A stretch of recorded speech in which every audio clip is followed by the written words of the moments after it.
Hi friends, let's start the another editorial of The Hindu which has been published on 22 May 2020, and it will be very beneficial and informative for your examination just like bank, PO, SSC, etc.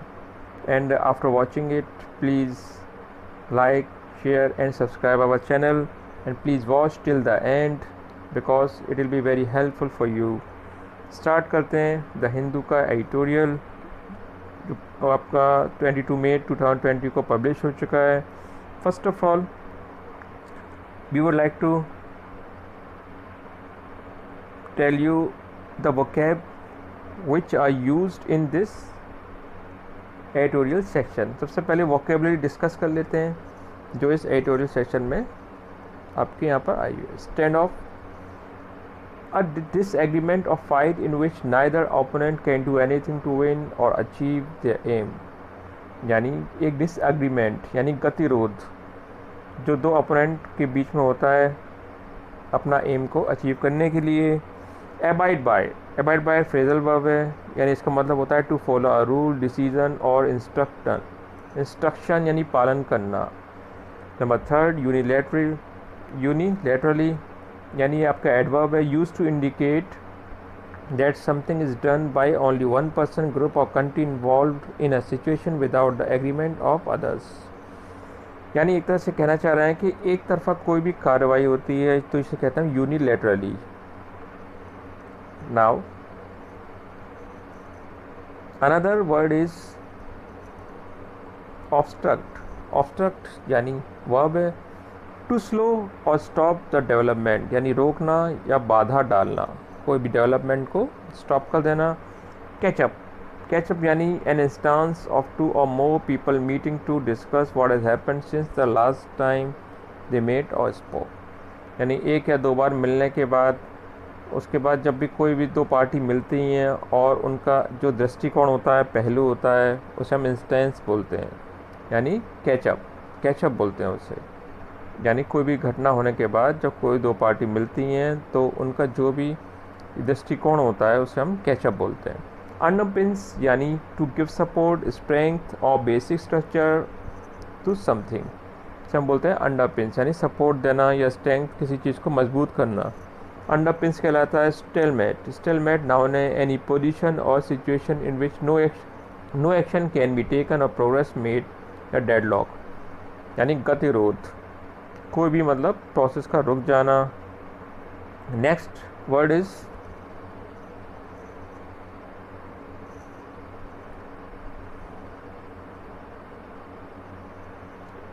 Is shadow boxing जो आपका है ये एक noun है यानी make a show or tackling a problem. यानी कोई भी अगर आप प्रॉब्लम को सॉल्व कर लेते हैं, टैकल कर लेते हैं तो अपने अपोनेंट को एक तरह से शो करना कि हमने वो प्रॉब्लम को टैकल कर लिया है, इसे हम बोलते हैं shadow boxing. Opponent while avoiding any direct engagement यानी बिना किसी अपने अपोनेंट के मतलब एक तरह से अवॉइड करते हुए कोई भी डायरेक्ट इंगेजमेंट को यहाँ पे अवॉइड करना है और अपने अपोनेंट को शो करना कि हमने प्रॉब्लम को टैकल कर लिया है. Then friends the vocabulary section has been done. Now let's start the editorial. Okay, the heading is keeping the peace on India China border tension यानी पीस को रखना कहाँ पर, इंडिया चाइना बॉर्डर कि जो टेंशन है उसके ऊपर आया हुआ है. ये आपका 22 मई 2020 को पब्लिश हो चुका है. India and China must and tension on the border by clarifying the LAC. The main theme is that which I just red. जो मैंने जस्ट पढ़ी है वही आपकी मेन थीम है इस पूरे एडिटोरियल की. यानी इंडिया और चाइना को अपनी टेंशन्स का एंड करना चाहिए बॉर्डर पर, क्लेरिफाई करते हुए LAC यानी line of actual control, LAC यहाँ पर दी हुई है. स्टार्ट करते हैं अब अपना editorial. With 4 incident along the line of actual control in recent weeks, India and China border witnessing the higher tension since the Doklam standoff in 2017.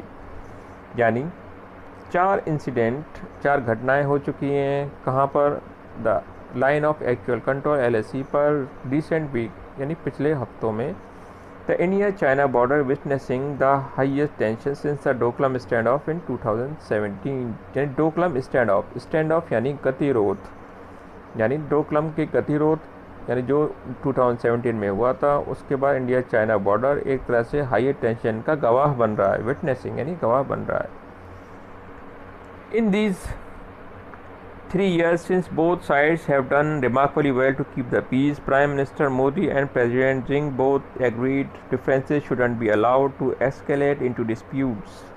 3 सालों में तब से both sides have done remarkably well, यानी दोनों ही side ने बहुत अच्छा किया है पीस को रखने का। प्राइम मिनिस्टर मोदी और प्रेसिडेंट जो हैं Xi Jinping both agree differences, यानी उन्होंने पूरी तरह से डिफरेंसेस हैं उन पे वो एग्री हो गए थे। कोई भी डिस्प्यूट्स अब अलाउ नहीं किए जाएंगे कि उनको बढ़ाया जाए। एस्केलेट यानी बढ़ाना, to increase. Also a clear message was sent to the two militaries abide by the details protocol ready in place, such as those agreed in 2005 and 2013। Also a clear message was sent, यानी clear message भेजा गया है दोनों ही militaries को to abide by यानी follow करने के लिए जो प्रोटोकॉल्स की डिटेल है जो ऑलरेडी प्लेस पर पहले से ही है, such as those agreed to in 2005 and 2013, जो 2005 एंड 2013 पे दोनों पहले इस पे सहमत हो चुके थे। These regulate the activities of troops in the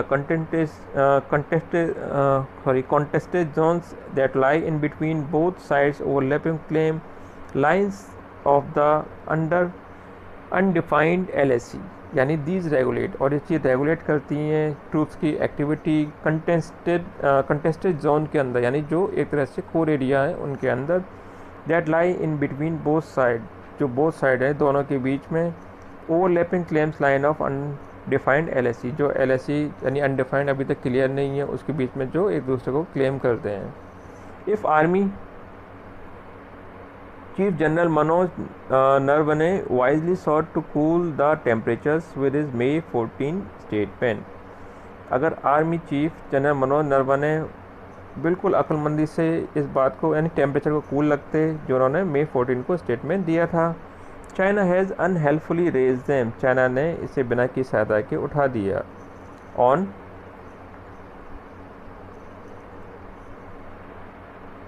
On May 19, its foreign ministry accused the Indian army of attempting to unilaterally change the status of the LAC। यानी 19 मई को उनकी फॉरेन मिनिस्ट्री ने इंडियन आर्मी को accuse किया तो attempting to unilaterally यानी unilaterally बोलते हैं एक तरह से ना एक तरफ़ा, यानी उन्होंने अटेम्प्ट किया एक तरह से उन्होंने इंडियन आर्मी को अक्यूज़ किया कि वो एक तरफ़ा कार्रवाई करने की कोशिश कर रही है अपना स्टेटस चेंज करने के लिए LAC पर। The stand off in Ladakh appears to have been triggered by China moving in troops to obstruct road construction activity by India. और जो गतिरोध था वो लद्दाख में अपीयर हुआ चाइना की तरफ से, यानी शुरुआत हुई, ट्रिगर हुई। मूविंग इन ट्रूप्स, उनका ट्रूप्स आने लगा इंडिया के रोड कंस्ट्रक्शन को ऑब्स्ट्रक्ट करने के लिए जो इंडिया ने एक्टिविटी की थी, यानी इंडिया ने जो एक रोड बनाया था। Last year India completed to Darbuk Shyok Daulat Beg Oldi यानी DBO रोड, उन्होंने बताया था DBO रोड बनाया था, which connects Leh to the Karakoram pass, यानी जो कनेक्ट करता था लेह को काराकोरम पास से। यानी इंडिया का ऑलरेडी ये राइट है और इंडिया ने अपने राइट को मतलब फॉलो किया, लेकिन चाइना के मतलब इसका बुरा मान गया क्योंकि चाइना को ऐसा नहीं करना चाहते। जो इंडियन टेरिटरी है उस पर सारा इंडिया का ही हक है एक तरह से देखा जाए तो, चाइना का उसमें कोई भी मामला नहीं है। India also maintains a key landing strip at DBO at 16,000 feet, और इंडिया पहले से ही मेंटेन करती है लैंडिंग स्ट्रिप एट DBO पे जो एक तरह से कैसे उनको लैंड करना है, स्ट्रिप करनी है 16,000 फीट के ऊपर। The border context for the tension is the changing dynamic along the LAC, और जो बॉर्डर पे मतलब एक तरह से बॉर्डर के संदर्भ में जो एक तरह से टेंशन हो गई है उन्होंने इंडिया का मतलब डायनामिक LAC पे मतलब जो है ना उनका एक तरह से व्यू वो चेंज कर दिया है चाइना के लिए। India has been upgrading its road as its plays catch up with China already enjoying an advantage in both terrain and infrastructure। यानी इंडिया ने अपना अपग्रेड कर लिया रोड टू प्लेस कैचअप, यानी एक तरह से मैंने बताया था आपको catch up means instance. Catch up means क्या होता है, एक तरह से दृष्टिकोण, इंस्टेंस, यानी उन्होंने अपना जब दो पार्टियां मतलब कोई चीज़ होकर मिलती हैं मतलब तो उनका क्या दृष्टिकोण आता है। चाइना ने इंडिया ने काफ़ी हद तक अपना एक तरह से कैचअप को अपग्रेड कर लिया अपना। China now seems to be telling India it has no right to carry out the kind of activity that Beijing has already done। यानी चाइना अब प्रतीत होती है इंडिया को बताते हुए कि उसे कोई हक नहीं है किस तरह की एक्टिविटीज़ करने का जो बीजिंग पहले से ही कर चुका है। Now India is well within its right to carry out construction work, यानी इंडिया बिल्कुल बेहतरीन तरीके से अपनी जगह ठीक है क्योंकि अपने राइट का फॉलो कर रहा है कंस्ट्रक्शन वर्क को लेकर। Delhi needs to remind Beijing that a fundamental principle that underpins all previous agreements। और दिल्ली को ज़रूरत है बीजिंग को याद दिलाने के लिए कि हमारा ये फंडामेंटल प्रिंसिपल है जो इस चीज़ को सपोर्ट करता है, प्रीवियस एग्रीमेंट को ही सपोर्ट करता है। Is recognising the right to mutual and equal security of the two sides, और ये पहचानता है जो हमारे उनके बीच में इतने म्यूचुअल अंडरस्टैंडिंग है दोनों साइड के बीच में, और ये हमारा हक है। And now the next para of this editorial which I am going to discuss with you, the immediate priority is for both sides to use existing channel and step back। जो पहली प्रायोरिटी है दोनों की तरफ से वो अपने existing channel को यूज़ करें और उस पर ही स्टेप बैक उसको ही फॉलो करें। Flag meetings between brigade commanders have so far been unable to break the stalemate यानी गतिरोध, यानी ये फ्लैग मीटिंग्स थी ब्रिगेड कमांडर के बीच में वो अभी तक अनेबल रही हैं गतिरोध तोड़ने के लिए। The incident have underlined how the new situation is placing existing mechanism under renewed stress. Just incidents have underlined, यानी इंसिडेंट से मतलब एक तरह से बल मिलता है, अंडरलाइन यानी बल मिलना, कि किस तरह से एलएसी सिचुएशन प्लेस कर रही है existing mechanism under renewed stress, यानी नए तनाव के बीच में वो कैसे एग्जिस्ट कर रही है। India and China should grasp the current situation as an opportunity to revive the stalled process of clarifying the LAC. Stalled mean होता है बड़ा दोस्तों रुका हुआ एक तरह से कोई चीज़, तो इंडिया चाइना को शुड ग्रास्प पकड़ लेना चाहिए current situation as a opportunity, एक तरह से ये करंट सिचुएशन क्रिएट हुई है उसे मौका समझना चाहिए कि अपने रुके हुए प्रोसेस को जो एलएसी पे मरा है उनको रिवाइव करे यानी दोबारा से सही करे। China has resisted this is distraction to the boundary negotiation। China पहले से ही प्रतिरोध कर चुकी है कि डिस्ट्रैक्ट कर रहा है बाउंड्री नेगोशिएशन को, but rather than agree on a line both can instead simply seek to better understand the claims of the other and reach common understanding to regulate activity in this area. यहाँ पे author clarify करना चाहता है, here the author wants to clarify that कि दोनों ही side पे यहाँ पे एग्री होना चाहिए कि किस तरह से बॉर्डर के मतलब सिचुएशन को चला सुधार दें, रेगुलेट एक्टिविटीज़ मतलब किस तरह से उनको अंडरस्टैंड करें। Clarifying the LSE may even provide a fresh impetus to the stalled boundary talks between the special representatives। यानी यहाँ पे कह रहा है कि क्लेरिफाई करना LSE को प्रोवाइड अ फ्रेश इम्पीटस, एक तरह से प्रेरणा, इम्पीटस होती है प्रेरणा, यानी अगर LSE को मतलब हम प्रोवाइड करेंगे तो एक तरह से वो प्रेरणा बन जाएगी। जो स्टॉल्ड बाउंड्री टॉक्स है, जो स्टॉल्ड हैं रुकी हुई बाउंड्री टॉक्स हैं दोनों ही स्पेशल रिप्रेजेंटेटिव के बीच में, यानी ये एक तरह से फ्रेश प्रेरणा देगी मतलब LSE को क्लियरिफाई करना। Beyond the posturing both sides know a final settlement will ultimately have to use the LSE as a basis with only minor adjustment. Beyond the posturing यानी एक तरह से पोस्चर करना, इस तरह से चीज़ से हटकर मतलब जो चल रहा है आजकल, बोथ साइड नो दोनों साइड को जानना चाहिए। एक final statement will ultimately have to use, एक फाइनल सेटलमेंट करना चाहिए उन्हें, final settlement will ultimately have to use the LSE as a basis, LSE को बेस मानते हुए विद ओनली माइनर एडजस्टमेंट, यानी दोनों को ही माइनर एडजस्टमेंट करना पड़ेगा, इसके लिए कोई ज़्यादा खास कुछ नहीं है।